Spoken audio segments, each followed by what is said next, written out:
Today we are focused on the rules surrounding eating, drinking, smoking, and chewing gum for the ServSafe Manager exam. This is a critical personal hygiene topic that is almost guaranteed to appear on your test. The core rule, according to the FDA Food Code, is that food handlers cannot eat, drink, smoke, or use tobacco in any food preparation, service, storage, or dishwashing areas. Let's break down why this is so important from a food safety perspective. The primary risk is contamination from saliva. Small droplets of saliva can contain thousands of pathogens like Norovirus or Staphylococcus aureus.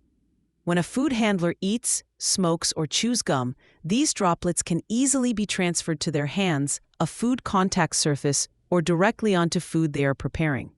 This creates a direct biological hazard.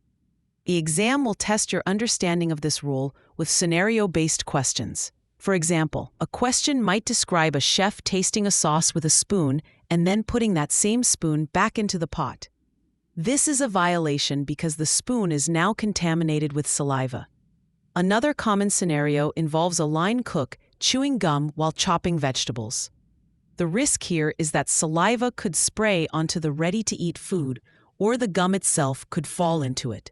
As a manager, your required corrective action would be to stop the activity immediately, dispose of the potentially contaminated food, and retrain the employee on the policy.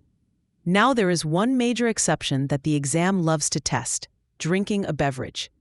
A food handler is permitted to drink from a beverage, but only if it's in a specific type of container.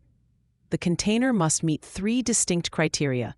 It must be covered, have a lid with either a straw or a sip lid, and be stored away from food and food contact surfaces. An open can of soda or a coffee mug without a proper lid is a violation. The exam will try to trick you with questions that mention a cup that meets only 1 or 2 of the requirements, but you must remember all 3 for it to be compliant. A great way to remember this is a simple phrase: if it goes in your mouth, it can get in the food, unless it's from a fortress cup. Think of the covered container with a lid and straw as a fortress protecting the food from saliva. The exam wants to ensure you, as a manager, can identify these risks and enforce the rules. You must ensure there are designated areas specifically for employees to eat, drink, smoke, and take breaks, completely separate from any food preparation or storage areas. This includes areas where utensils and equipment are cleaned.